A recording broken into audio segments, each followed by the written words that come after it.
నమస్కారం కిరణ్ టీవీ ప్రేక్షకులకి స్వాగతం. ప్రస్తుతం మనతో పాటు ఉన్నారు ఐకాన్ ఆస్ట్రాలజర్ గట్టుపల్లి సురేష్ బాబు గారు. వారితో మాట్లాడదాం. నమస్కారం గురుగారు. జై శ్రీమన్నారాయణ. గురుగారు, నరదిష్టి, నరఘోష ఒక మనిషి మీద ఇవన్నీ కూడా ఎలా ప్రభావం చూపిస్తాయి? ఇవి వచ్చాయి అని ముందే ఎలా తెలుసుకోవచ్చు? అంటే ఒక మనిషికి ఎలాంటి ప్రాబ్లం ఉన్నా కూడా అది నరదిష్టి, నరఘోష అని అంటారు. ఒక పని మధ్యలో ఆగిపోయినా కూడా అది నరదిష్టి కిందనే చూస్తారు. సరే, ఎవరో దిష్టి పెట్టారు అందుకే ఇలా జరిగింది అని అనుకుంటూ ఉంటారు. సో అది నిజంగానే నరదిష్టియా, లేకపోతే నరదిష్టి వస్తే ఎలా తెలుసుకోవచ్చు ముందుగానే? నరదిష్టి ప్రభావం అనేది అంటే మానవాళి ప్రతి ఒక్కరి మీద కూడా నరదిష్టి ప్రభావం చాలా ఉంటుంది. ఒక మనిషికే కాదు, ఇంటికి ఉంటుంది, అలానే జంతువులకు ఉంటుంది, మొక్కలకు ఉంటుంది, పొలాలకు ఉంటుంది. ప్రతి విషయానికి ప్రతి దానికి కూడా నరదిష్టి అనేది ఖచ్చితంగా ఉంటుంది. ఒక్కొక్కరు మన ఇంట్లో మనకి నరదిష్టి ఉంటుంది. నచ్చిన డ్రెస్ వేసుకుంటే నరదిష్టి అవుతుంది. నరదిష్టి అనేది అసలు మానవాళి జీవితం ఉన్నంత వరకు నరదిష్టి తప్పదు. అసలు నరదిష్టి అంటే ఏంటి? దేని వల్ల తగులుతుంది? మన కళ్ళు, మన నోరు, మన చెవులు, ఇదే నరదిష్టికి కారణం. మనము మనకి నచ్చినటువంటి వస్తువు కానీ, నచ్చినటువంటి వ్యక్తి కానీ, నచ్చినటువంటి పని కానీ, నచ్చినటువంటి అక్కడ ఏదైతే ఉన్నదో దాని మీద మన కళ్ళు పడిపోతూ ఉంటాయి. మన కళ్ళు పడిపోవడంతో మన కళ్ళు మంచివైనప్పటికీ మన ఆలోచన మంచిగా ఉండదు. దానివల్లనే ఎదుటి వాళ్ళకి నరదిష్టి తగులుతుంది. ఇప్పుడు ఎవరైనా అందంగా రెడీ అయ్యారనుకోండి, అక్కడ మంచి బాగుంది అనిపిస్తే కళ్ళు అలానే చూస్తూ ఉంటాయి. నోరు చెడ్డది కాబట్టి మాట్లాడుకుంటూ ఉంటాము. ఆ రెండు కూడా మనకి ఏమవుతుందో తర్వాత విషయం అయితే, అది ఎవరి గురించి అయితే మాట్లాడతామో వారికి నరదిష్టి తగులుతుంది. ఇప్పుడు ఒక ఇల్లు ఉంటుంది, చాలా అందంగా ఉంటుంది, మనం చూడగానే ఎంత బాగుందో హౌస్ అని చెప్పి అలానే చూస్తాం. అదంతా నరదిష్టి కింద వెళ్తుంది. ఇంకో విషయం ఏంటంటే, నరదిష్టి ఒక మాటలో చెప్పాలంటే, దేవాది దేవుళ్ళు మన ఆలయాల్లో ఉంటారు, వారికి కూడా నరదిష్టి తగులుతుంది. అందుకోసమే స్వామివారికి హారతి ఇస్తారు. హారతి ఇచ్చిన వెంటనే ఆ నరదిష్టి తగ్గేందుకు. అంటే మానవుల కళ్ళు ఎంత గొప్పవి అంటే దేవుడికి కూడా నరదిష్టి తప్పదు. అంత దేవుడికే నరదిష్టి తప్పనప్పుడు మనం ఎంత మళ్ళీ మానవులు? అంటే నరదిష్టి తగలకుండా తీసుకునే జాగ్రత్తలు ఏమైనా ఉంటాయా? ఖచ్చితంగా ఉంటాయి. అయితే నరదిష్టి అనేది చిన్నపిల్లల మీద, పెద్దవారి మీద, అందరి మీద ఉంటుంది కాబట్టి అందుకని ఆలయానికి వెళ్ళినప్పుడు మనం హారతి ఇవ్వండి అంటాం. హారతిని మనం తీసుకునేటప్పుడు స్వామి, నా నుంచి ఏదైనా తప్పులున్నా, తప్పుగా మాట్లాడినా, తప్పుగా విన్నా, తప్పుగా మిమ్మల్ని ఆలోచించి చూసినా నాకేమీ కాకూడదు, నా దిష్టి మీకు రాకూడదు అని చెప్పి అది మన కళ్ళకద్దుకుంటాం. ఇప్పుడు ఏంటంటే అందరూ కూడా దాన్ని ఏదో గొప్పగా అనుకొని తీసుకుంటూ ఉంటారు. అంటే మన దిష్టి అనేది స్వామివారి తగలకుండా కళ్ళకద్దుకుంటాం. అదేవిధంగా నరదిష్టి పోయేందుకు చాలా రకాలైనటువంటి మన పెద్దలు చెప్పినటువంటి విధానాలు చాలా ఉన్నాయి. ఇవి మనం పూర్వకాలం నుంచి వచ్చేటువంటి దిష్టి దోషాలకి నివారణలు ఉన్నాయి. కాకపోతే ఒకటి, దిష్టి ఉంది, ఈరోజు తీసేసుకున్నాం, మళ్ళీ మాకు ఎన్నాళ్ళకి వస్తుంది అనేది ఉండదు. మళ్ళీ 5 నిమిషాలు దిష్టి రావచ్చు. అందుకని దిష్టికి సంబంధించినటువంటి అన్నీ కూడా అంటే అప్పటికప్పుడు తీసేసేది కాదు, అప్పటికప్పుడు పోయేది కాదు. మనకి ఆకలి అయితే ఎలా అవుతుందో, మనకి గాలి ఎలా పీల్చుకుంటున్నామో, దిష్టి మానవాళి ఉన్నంత వరకు, మనం ప్రజల్లో ఉన్నంత వరకు కూడా ఆ దిష్టి దోషాలు అనేది ఖచ్చితంగా వస్తూనే ఉంటాయి రోజుకు రోజు. కాబట్టి ప్రతిరోజు కూడా ఏదో ఒక విధమైనటువంటి దిష్టి తీసుకునే విధానం పెట్టుకోవాలి.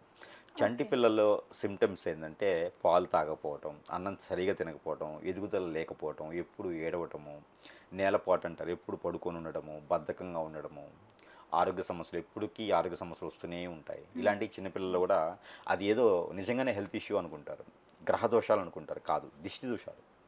గ్రహాలు చేసే దోషాలు కాదు అవి. అవి మానవులు పెట్టేటువంటి దిష్టి దోషాలు.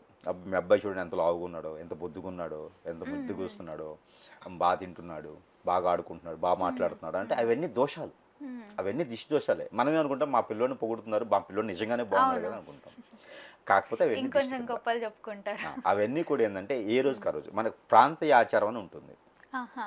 ఈ ప్రాంతీయ ఆచారం, ఇంటి ఆచారం, పెద్దవాళ్ళు చెప్పేటువంటి విధానాలు ఉంటాయి. అక్కడక్కడ ఉన్నటువంటి పద్ధతుల్లో వారు తీసుకునేటువంటి విధానం అయితే ఖచ్చితంగా ఉంటుంది. ఒకటి, ఈ రోజులు ఏంటంటే ఉమ్మడి కుటుంబాలు ఎక్కడ లేవు. పెళ్ళి అయిందంటే ఆటోమేటిక్గా ఎక్కడికో విదేశాల్లోనో వేరే దగ్గర కాపురం పెట్టేస్తా ఉన్నారు, అక్కడ పిల్లలు పుట్టేస్తున్నారు.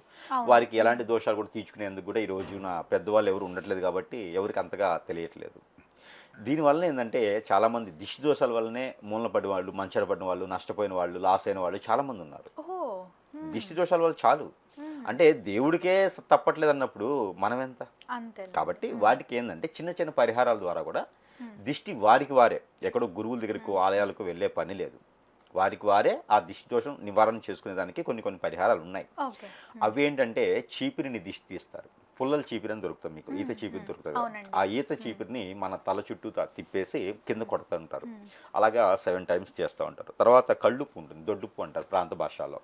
మన ప్రాంతీయ భాషలో దొడ్డుప్పు అంటారు. ఆ దొడ్డుప్పు తీసుకొని తల చుట్టూ 7 టైమ్స్ క్లాక్ వైజ్గా దిష్టి తీసుకునేదానికి ఉంటుంది. అలానే కాటుక పెట్టుకోవటం, కాటుక నుదురు దగ్గర, బుగ్గ మీద, అరికాల్లో కాటుక పెట్టుకుని బయటకు వెళ్ళటం, తలస్నానం చేసి లూజ్ హెయిర్ చేసుకొని బయటకు వెళ్లకుండా ఉండాలి. తలస్నానం చేసిన వెంటనే కనీసం ఒక 2 డ్రాప్స్ అయినా ఏదో ఒక ఆయిల్ని తల మీద పెట్టుకోవాలి. ఇవన్నీ కూడా దిష్టి దోషాలు రాకుండా ఉండేందుకు. కాటుక వచ్చేసి మనకి అరికాల్లో పెట్టుకొని వెళ్ళాలి బయటకు వెళ్ళేటప్పుడు. అప్పుడు ఏంటంటే మన మీద ఉన్నటువంటి దోషం అంతా కూడా మొత్తం పూర్తిగా మనకు రాకుండా కొంతవరకు నివారణ అవుతుంది.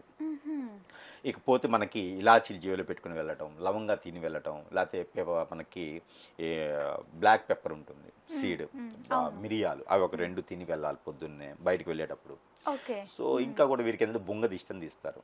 కింద ఒక ప్లేట్ పెట్టేసి దానిలో నీళ్లు పోసేసి ఒక కాటన్ క్లాత్ తీసుకొని దాన్ని ఒత్తిలా చేసేసి దాన్ని వెలిగించేసి ఆ బొంగ లోపల వేస్తారు. వేసేసి మనిషికి ఎవరికైతే దిష్టి ఉందో వారి చుట్టూతున ఒక 9 టైమ్స్ తిప్పేసి దాన్ని కింద కొట్టేసి కింద అంటే చిన్నగా మోటిచ్చాలి. మోటిచ్చేసి ఆ బొంగని ఆ నీళ్ళలో వేసేయాలి, అట్లా బోలించాలి. అప్పుడు నీరన్నీ కూడా పైకి లాక్కుంటుంది. పైకి లాక్కొని ఆ నీరన్నీ కిందకి రావాలి. మళ్ళీ దానికి ఒక 5 to 6 hours టైం పడుతుంది. అలా చేస్తే దిష్టి తొలగిపోయినట్టేనా? అంతేగా, మరి ఆ దిష్టి దోషం అయితే అందరితో వెళ్ళిపోతుంది. మళ్ళీ రేపు రాకుండా ఉండదు, మళ్ళీ రేపే. అలానే అమావాస్య పౌర్ణానికి పొలిటీషియన్స్ కానివ్వండి, రాజకీయ నాయకులు వీళ్ళంతా కూడా గుమ్మడికాయ దిష్టి తీసేసుకోవడం, వారికి వారే తీసుకోవచ్చు. అద్దం ఎదురుగా నిలబడి వారికి వారే ఆ కర్పూరం బిళ్ళ దాని మయం పెట్టి వెలిగించి వారికి వారే దిష్టి తీసుకొని పగలగొట్టచ్చు. కొబ్బరికాయ దిష్టి ఉంటుంది, నిమ్మకాయ ఉంటుంది, ఇలాగా బొగ్గులు ఉంటాయి, ఎండుమిరపకాయలు ఉంటాయి, ఎర్రనీళ్ళు అంటారు. ఎండుమిరపకాయలు, బొగ్గులు, పసుపు, చున్నము, గంధము, తమలపాకులు, నిప్పులు ఇవన్నీ వేసేసి నీళ్ళలో వేసి దాన్ని దిష్టి తీస్తారనమాట. పెళ్ళి అయిన తర్వాత భార్యాభర్తలు తీస్తారు, ఎర్రనీళ్ళు దిష్టి అంటారు. ఇలా చాలా రకాల దిష్టి దోషాలు పోయేదానికి చాలా రకాల ప్రయత్నాలు ఉన్నాయి. ఇకపోతే అన్నిటికన్నా కూడా గొప్పది ఏంటంటే నరదిష్టి. ఓన్లీ నీళ్ళని దిష్టి తీసుకోవటం. కొబ్బరికాయని కూడా దిష్టి తీసుకోవచ్చు. కొబ్బరికాయని దిష్టి తీసుకొని బాడీలో అనేజీ వచ్చి ఆరోగ్య సమస్యలు కూడా వస్తాయి. దిష్టి అసలు అన్నం అరగదు. ఇలాంటి వారు ఏంటంటే ఒక కొబ్బరికాయ తీసుకోవాలి, దేవుని దగ్గర కొట్టేటువంటి కొబ్బరికాయని తీసుకొని వారికి వారే క్లాక్ వైజ్గా 7 టైమ్స్ తిప్పుకోవాలి. తిప్పుకొని ఆ కొబ్బరికాయని పగలగొట్టి దాంట్లో వచ్చే నీటిని ముఖమేం కొట్టుకోవాలి. కొట్టుకుంటే వారికి ఏంటంటే ఆ రోజే దిష్టి వాషం అనేది వెళ్ళిపోతుంది. అప్పుడు మళ్ళీ యాక్టివ్గా అయిపోతారు, నిద్రపడుతుంది, యాక్టివ్గా అయిపోతారు. ఎవరైనా నిద్ర పట్టకుండా ఉంటారు వారు ఏం చేయాలంటే మంచం కింద కానీ వారు పడుకునేటువంటి సమీపంలో ఒక గ్లాస్ వాటర్ తీసుకొని దాంట్లో కళ్ళుప్పు 1 స్పూను, ఆవాలు 1 స్పూను, మెంతులు 1 స్పూను వేయాలి. మూత వేయకూడదు. ఒక గ్లాస్ వాటర్లో మూత వేయకుండా అటు పెట్టేసుకొని తెల్లవారిన తర్వాత ఆ నీటితో దిష్టి తీసుకొని ఏదైతే పెట్టున్నారు నైట్ ఆ నీటిని దిష్టి తీసుకుని బయట ఎక్కడైనా పడేయచ్చు. అలానే పక్కింటి వారు, ఎదురింటి వాళ్ళు ఎక్కువగా దిష్టి పెడుతున్నారంటే తెల్ల ఆవాలు తీసుకొని ఏదైనా అమ్మవారి దగ్గర పెట్టేసి పాదాల వద్ద ఆ ఆవాలు రోజుకు ఒక చిటికెడు వారి ఇంటి వైపు విసిరేయాలి. అట్లాగా వారు మన వైపు పట్టించుకోకుండా ఉంటారనమాట. ఇలాగా పరిహారాలు కూడా చాలా రకాలు ఉంటాయి. ఇక మనకి గురువుల దగ్గరికి వస్తే ఇంకా గొప్ప పరిహారాలు ఇవన్నీ ఏంటంటే ఇంటి చిట్కాలు అనమాట, వారికి వారే తీసుకునేవి. ఇక పెద్దగా ఉంది, ఇంకా ఆరోగ్య సమస్యలు వస్తున్నాయి దిష్టి దోషాల వల్ల, ఇంకా చాలా సమస్యలు ఏర్పడుతున్నాయి అంటే ఇక ఖచ్చితంగా సమీప దూరంలో ఉన్న గురువు దగ్గరికి సంప్రదించాల్సిందే. వారు ఏదైనా ఉంటే ఆ మార్గ రూపంగా చూపించడానికైతే అవకాశం. మీరు న్యాచురల్గా ఇంట్లో చేసుకునేవి చెప్పాను. ఇక పెద్దగా ఉంటే ఖచ్చితంగా గురువుని సంప్రదించాల్సిందే. తప్పకుండా గురువు గారు, దిష్టి దోషం నివారణ గురించి ఎంతో చక్కగా తెలియజేసినందుకు ధన్యవాదాలు. చూసారు కదా, మా వీడియో మీకు తప్పకుండా నచ్చిందని అనుకుంటున్నాను. అలా అయితే లైక్ చేయండి, షేర్ చేయండి. మరిన్ని ఇలాంటి ఇంట్రెస్టింగ్ వీడియోస్ కోసం మా ఛానల్ని సబ్స్క్రైబ్ చేసుకోండి. గురువు గారిని కలవాలి, మరిన్ని వివరాలు తెలుసుకోవాలి అనుకుంటే వీడియోలో స్క్రోల్ అవుతున్న నెంబర్ని కాంటాక్ట్ అవ్వచ్చు. Thank you.